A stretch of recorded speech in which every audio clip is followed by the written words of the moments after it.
Assalamualaikum warahmatullahi wabarakatuh. Perkenalkan, nama saya Windy Andriani, NIM F2020201143 kelas A3 Farmasi.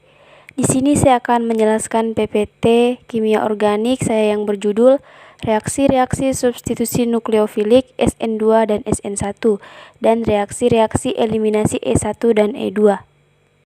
Langsung saja, reaksi substitusi nukleofilik dan reaksi eliminasi, di mana reaksi antara alkil halida dan suatu nukleofil. Reaksi substitusi nukleofilik terjadi melalui dua mekanisme, yaitu SN2 dan SN1. Reaksi eliminasi juga dapat terjadi melalui dua mekanisme, yaitu E1 dan E2. Reaksi SN2 atau reaksi substitusi nukleofilik bimolekular. Bimolekular berarti dua molekul, atau nukleofil dan alkil halida. Keduanya terlibat dalam suatu step atau tahap penentu laju reaksi. Mengikuti kinetik reaksi orde kedua, laju reaksi sama dengan K dalam kurung Rx dalam kurung Nu. Ciri reaksi yang pertama, serangan nukleofil dari arah belakang. Reaksi berjalan satu step tanpa intermediate, terjadi inversi konfigurasi atau inversi Walden. Mekanisme reaksi transition state, di mana tingkat transisi berenergi tinggi atau tidak stabil dan tidak dapat diisolasi melalui terbentuknya secara parsial ikatan CNU dan putusnya ikatan CX. Diagram energi reaksi SN2. Laju reaksi kimia ditentukan oleh delta G, yaitu perbedaan energi antara reaktan dan tingkat transisi. Perubahan kondisi reaksi dapat mempengaruhi delta G dengan dua cara. Yang pertama, perubahan energi reaktan, dan yang kedua, perubahan tingkat energi pada tingkat transisi. Kemudian, tingkat energi reaktan yang lebih tinggi akan mempercepat reaksi. Tingkat energi pada senyawa transisi bertambah besar akan memperlambat reaksi atau delta G lebih tinggi. Hal-hal yang berpengaruh pada reaksi SN2, yang pertama hambatan sterik, yang kedua reaktivitas nukleofil, yang ketiga reaktivitas leaving group atau gugus pergi, dan yang keempat solvent. Yang pertama ada hambatan sterik, di mana hambatan sterik mempengaruhi kemudahan nukleofil untuk mendekati substrat. Semakin besar substituen, semakin terlindungi atom karbon menuju reaksi makin lambat. Yang kedua, reaktivitas nukleofil. Semakin reaktif suatu nukleofil, biasanya reaksi semakin cepat. Bahasa yang lebih kuat umumnya adalah nukleofil yang lebih baik. Nukleofilitas unsur-unsur dalam satu golongan pada periodik tabel meningkat dari atas ke bawah. Yang ketiga, reaktivitas leaving group. Basa yang lemah atau anion yang diturunkan dari asam yang kuat merupakan leaving group yang kuat. Yang keempat, efek solvent, di mana reaksi SN2 berjalan lambat dalam solvent protik atau hidrosilik, seperti H2O, R, OH- atau alkohol. Protik solvent menurunkan reaktivitas kebanyakan nukleofil melalui ikatan hidrogen atau hidrogen bonding, yang akan menstabilkan nukleofil, sehingga E menuju dan delta G menuju kurang reaktif. Sebaliknya, solvent aprotik atau non-hidrosilik yang polar akan meningkatkan efektivitas nukleofil dan reaksi SN2 akan berjalan lebih cepat. Beberapa contoh solvent aprotik polar yaitu asetonitril, dimetil sulfoksida, dan dimetilformamid.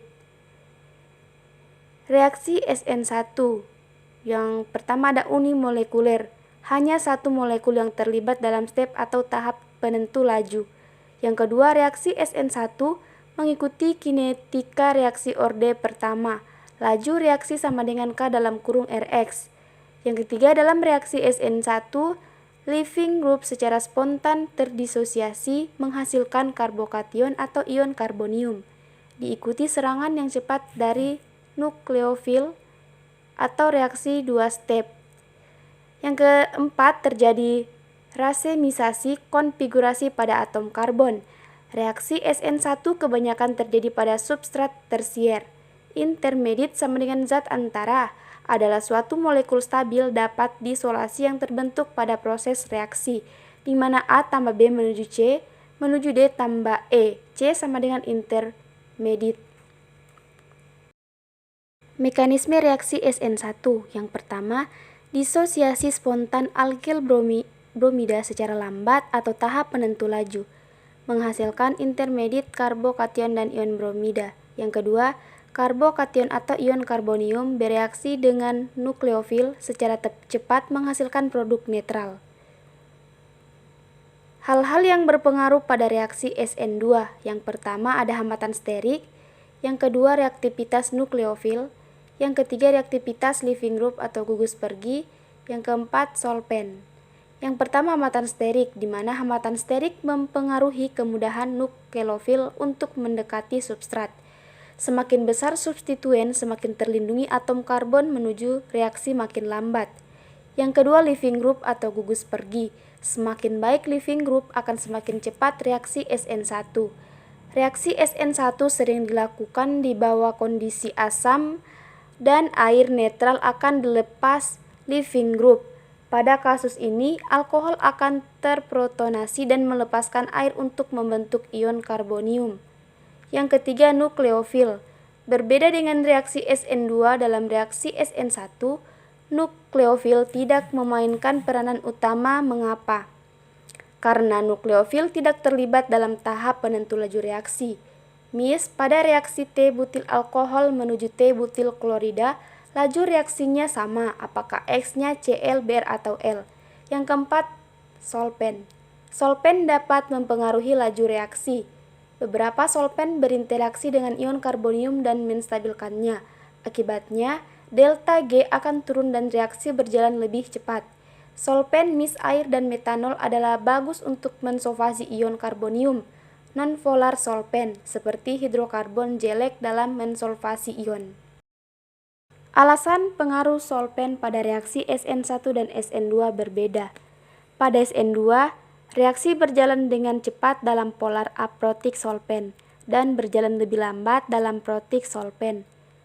Energi ground state dari nukleofil yang menyerang diturunkan oleh adanya solvasi yang menyebabkan naiknya delta G. Pada reaksi SN1, reaksi berjalan baik pada polar aprotic solpen karena tingkat energi transition state lebih diturunkan dibanding energi ground state dari nukleofil. Reaksi eliminasi alkil halida. Dua macam reaksi yang mungkin terjadi bila suatu nukleofil basa Lewis menyerang alkil halida. Yang pertama, reagen menyerang atom karbon dan menggantikan halida X yang menuju SN1 dan SN2. Kedua, reagen menyerang hidrogen dan membebaskan HX untuk membentuk alkena yang menuju E1 dan E2. Reaksi E2 atau reaksi eliminasi bimolekuler. Pada banyak hal, analog dengan reaksi SN2, reaksi E2 mengikuti kinetika orde kedua karena baik nukleofil basa dan alkil halida terlibat dalam tahap penentu laju, di mana laju reaksi sama dengan K dalam kurung Rx dalam kurung basa. Reaksi E2 merupakan reaksi satu tahap tanpa terbentuk intermediate. Mekanisme reaksi SN1 yang pertama, disosiasi spontan alkil bromida secara lambat atau tahap penentu laju, menghasilkan intermediate karbokation dan ion bromida. Yang kedua, karbokation atau ion karbonium bereaksi dengan nukleofil secara cepat menghasilkan produk netral. Hal-hal yang berpengaruh pada reaksi SN2, yang pertama ada hambatan sterik, yang kedua reaktivitas nukleofil, yang ketiga reaktivitas leaving group atau gugus pergi, yang keempat solpen. Yang pertama hambatan sterik, di mana hambatan sterik mempengaruhi kemudahan nukleofil untuk mendekati substrat. Semakin besar substituen, semakin terlindungi atom karbon menuju reaksi makin lambat. Yang kedua leaving group atau gugus pergi. Semakin baik leaving group akan semakin cepat reaksi SN1. Reaksi SN1 sering dilakukan di bawah kondisi asam dan air netral akan dilepas leaving group. Pada kasus ini, alkohol akan terprotonasi dan melepaskan air untuk membentuk ion karbonium. Yang ketiga, nukleofil. Berbeda dengan reaksi SN2, dalam reaksi SN1, Nukleofil tidak memainkan peranan utama. Mengapa?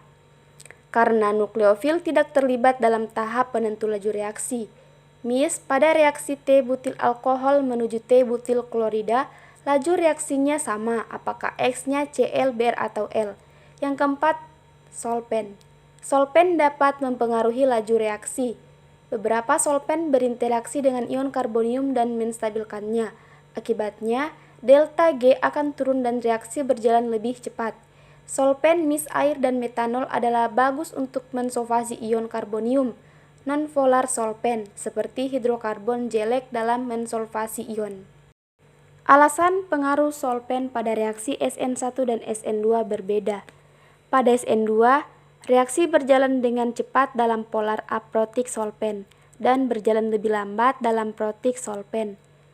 Energi ground state dari nukleofil yang menyerang diturunkan oleh adanya solvasi yang menyebabkan naiknya delta G. Pada reaksi SN1, reaksi berjalan baik pada polar aprotic solpen karena tingkat energi transition state lebih diturunkan dibanding energi ground state dari nukleofil. Reaksi eliminasi alkil halida. Dua macam reaksi yang mungkin terjadi bila suatu nukleofil basa Lewis menyerang alkil halida. Yang pertama, reagen menyerang atom karbon dan menggantikan halida X yang menuju SN1 dan SN2. Kedua, reagen menyerang hidrogen dan membebaskan HX untuk membentuk alkena yang menuju E1 dan E2. Reaksi E2 atau reaksi eliminasi bimolekuler. Pada banyak hal, analog dengan reaksi SN2, reaksi E2 mengikuti kinetika orde kedua karena baik nukleofil basa dan alkil halida terlibat dalam tahap penentu laju, di mana laju reaksi sama dengan K dalam kurung Rx dalam kurung basa. Reaksi E2 merupakan reaksi satu tahap tanpa terbentuk intermediate. Reaksi E2, di mana basa menyerang ikatan CH tetangga dan mulai mengambil atom H. Dan pada saat yang sama, ikatan rangkap dua alkena mulai terbentuk dan gugus X mulai meninggalkan. Selanjutnya, alkena terbentuk bila ikatan CH sudah benar-benar putus dan gugus X telah terlepas dengan membawa sepasang elektron ikatan CX. Reaksi E1 atau reaksi eliminasi unimolekuler. Pada banyak hal, analog dengan reaksi SN1, reaksi E1 mengikuti kinetika orde kedua karena baik nukleofil basa dan alkil halida terlibat dalam tahap penentu laju di mana laju reaksi sama dengan K dalam kurung Rx. Reaksi E2 merupakan reaksi dua tahap melalui terbentuknya intermediate ion karbonium. Mekanisme reaksi E1. Disosiasi yang spontan dari leaving group menghasilkan intermediate karbokation. Reaksi ini merupakan tahap yang paling lambat atau tahap penentu laju reaksi. Kemudian, hilangnya satu proton tetangga pada tahap yang cepat menghasilkan alkena. Pasangan elektron ikatan CH membentuk ikatan pi alkena. Itulah tadi presentasi dari saya. Dengan ucapan wabillahi taufiq walhidayah, wassalamualaikum warahmatullahi wabarakatuh.